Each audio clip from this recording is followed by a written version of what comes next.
મંત્રાલયમાં civil defence mock ડ્રીલને લઈને ગાંધીનગર અને દિલ્હીમાં હાઈ લેવલ મીટિંગ ચાલી રહી છે. દિલ્હીમાં કેન્દ્રીય ગૃહ સચિવ ગોવિંદ મોહનની અધ્યક્ષતામાં યોજાયેલી બેઠકમાં રાજ્યના મુખ્ય સચિવો, નાગરિક સંરક્ષણ વડા સહિતના ઘણા કક્ષાના અધિકારીઓએ ભાગ લીધો છે. કેન્દ્ર સરકારે આવતીકાલે 7મીના રોજ દેશના 244 જિલ્લાઓમાં મોક ડ્રીલ કરવાનું કહ્યું છે. આ જિલ્લાઓમાં ગુજરાતના આ જિલ્લાઓ પણ સામેલ છે. આમાં નાગરિકોને હુમલા દરમિયાન પોતાને બચાવવા માટે તાલીમ આપવામાં આવશે. હવાઈ હુમલાની ચેતવણી આપતા સાયરન વગાડવામાં આવશે. પાકિસ્તાન સાથે યુદ્ધની આશંકા વચ્ચે ભારતને આ મહિને રશિયા પાસેથી યુદ્ધ જહાજ તમલ મળશે. રશિયા તેને 28મીના રોજ ભારતીય નૌકાદળને સોંપશે. મોક ડ્રીલ આવતીકાલે એટલે કે 7મીથી હાથ ધરવામાં આવશે. પરંતુ આજથી જ લખનઉ, શ્રીનગર અને મુંબઈમાં નાગરિકોને યુદ્ધ દરમિયાન બચવા માટેની તાલીમ આપવામાં આવી રહી છે. મોક ડ્રીલ દરમિયાન હવાઈ હુમલાની ચેતવણી આપનારા સાયરન વગાડવામાં આવશે. અમદાવાદમાં ગુજરાત વકફ બોર્ડ સંચાલિત જમાલપુર કાચની મસ્જિદ ટ્રસ્ટની મ્યુનિસિપલ કોર્પોરેશનને ભાડે આપેલી જગ્યા પચાવી ગેરકાયદેસર દબાણ કરનાર ગુનેગાર સલીમ જુમા ખાન પઠાણના ઘર સહિત 10 અલગ અલગ જગ્યાએ ઈડી દ્વારા દરોડા પાડવામાં આવ્યા છે. જમાલપુર અને ખેડા સહિતના સ્થળો ઉપર ઈડી દ્વારા સર્ચ ઓપરેશન હાથ ધરાયું છે. આજે 6મીના રોજ વહેલી સવારથી અમદાવાદના જમાલપુર વિસ્તારમાં સૌદાગર બિલ્ડર્સ નામે કન્સ્ટ્રક્શનનો વ્યવસાય કરનારા એવા ગુનેગાર સલીમ જુમા ખાન પઠાણના અલગ અલગ સ્થળો પર ઈડી દ્વારા દરોડા પાડવામાં આવ્યા છે. રાજ્યમાં ભારે પવન સાથે પડેલા કમોસમી વરસાદમાં અનેક જિલ્લાઓમાં તારાજી સર્જાઈ છે, જેમાં ખાસ કરીને ખારે ઉનાળે આવેલા વરસાદી ખેડૂતોને રાતા પાણીએ રોડાવ્યા છે. અંબાજીથી લઈ ઉમરગામ સુધી ખેડૂતોના ઉનાળુ પાકમાં નુકસાન થયું છે. બનાસકાંઠા, પાટણ અને મહેસાણા જિલ્લામાં ખાસ બાજરીના પાકને નુકસાન થયું છે, તો નવસારી અને વલસાડ સહિત સમગ્ર દક્ષિણ ગુજરાતમાં કેરી, કેળા અને ડાંગર જેવા પાકને નુકસાન થતા ખેડૂતો સહાયની માંગ કરી રહ્યા છે. ખાનપુર તાલુકામાં નરોડા, ડભિયાના મુવાડા, વીરાના મુવાડા, ભેડિયા, મચ્છારના મુવાડા, ઉમરિયા સહિત આસપાસના ગામોમાં અંદાજે 250 એકર જમીનમાં વાવેતર થયેલા પાકને નુકસાન થયું છે. પંચમહાલ જિલ્લામાં કમોસમી વરસાદથી ખેડૂતો ચિંતાતુર બન્યા છે. રાજ્યમાં હવામાન વિભાગે આજે 10 જિલ્લામાં ભારેથી અતિભારે વરસાદની આગાહી કરી છે. વરસાદની સાથે રાજ્યમાં ગાજવીજ સાથે કરા વરસવાની પણ આગાહી કરાઈ છે. સોમવારે સાંજે અને રાત્રે ભારે પવન સાથે વરસાદ વરસતા અનેક શહેરમાં તારાજી સર્જાઈ હતી. સોમવારે સવારે 6 વાગ્યાથી આજે સવારે 6 વાગ્યા સુધીમાં રાજ્યના 168 તાલુકામાં 1 મીમીથી લઈ 1.5 ઇંચ સુધીનો વરસાદ થયો હતો. તો આજે વહેલી સવારથી રાજ્યના કેટલાક જિલ્લામાં ફરી વરસાદ શરૂ થયો છે. હવામાન વિભાગની આગાહી મુજબ આજે પણ કચ્છ અને બનાસકાંઠા સહિતના જિલ્લાઓમાં સ્થિતિ બગડી શકે છે. ભારે પવન અને વરસાદના કારણે રાજ્યમાં કુલ 14 લોકોના મોત થયા છે. ખેડા જિલ્લામાં વાવાઝોડાને પગલે જિલ્લાના નડિયાદ, મહેમદાબાદ અને ઠાસરા પંથકમાં મકાન, ઝાડ, છત પડવાના બનાવને પગલે 4 વ્યક્તિના મોત થયા, જ્યારે 3 વ્યક્તિને ઈજા થઈ છે.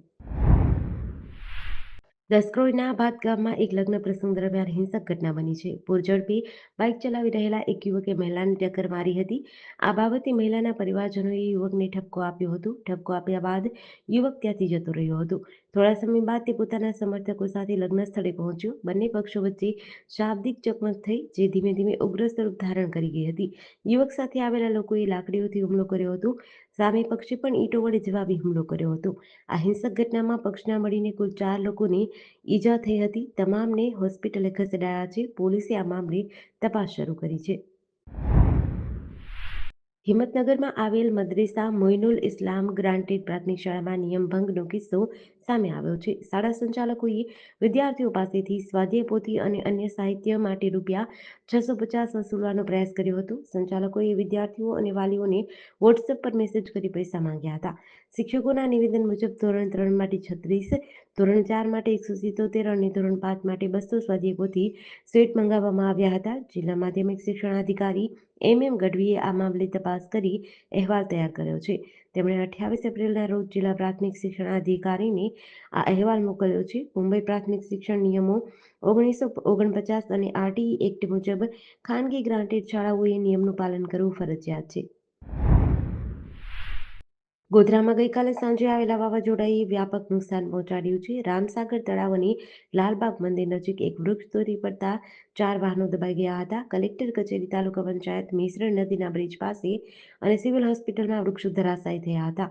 સ્થાનિક તંત્ર તાત્કાલિક વૃક્ષો હટાવવાની કામગીરીમાં લાગ્યું છે. સિવિલ હોસ્પિટલના ડાયાલિસિસ વિભાગને પ્લાસ્ટિકના ખાલી કાર બાદ ત્રીજા માળેથી નીચે પડ્યા હતા. વીજપોલ અને વૃક્ષો ધરાશાયી થતા વીજ પુરવઠો ખોરવાયો છે. મોરવા હડફ તાલુકાના સુલિયાત આઉટપોસ્ટ નજીક એક બાઇક સવાર વાવાઝોડામાં ફંગોળાતા મોત નીપજ્યું છે. ગોધરા તાલુકાના ગ્રામ્ય વિસ્તારમાં 15 એસટી અને 10 એલડી પોલ અને 2 ટ્રાન્સફર સ્ટ્રક્ચરને નુકસાન થયું છે.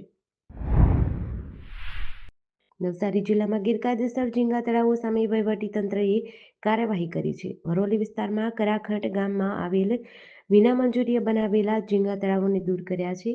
કરાખટ ગામમાં 2 સર્વે નંબરમાં તપાસ દરમિયાન ગેરકાયદેસર તળાવો બન્યા હોવાની હકીકત સામે આવી હતી. ત્યારે બંને મળીને કુલ 9 હેક્ટર જમીનમાં 3 મોટા તળાવો બનાવ્યા હતા. આ દરમિયાન જલાલપુર મામલતદાર અને પોલીસ કાફલો ઘટના સ્થળે હાજર રહ્યો હતો.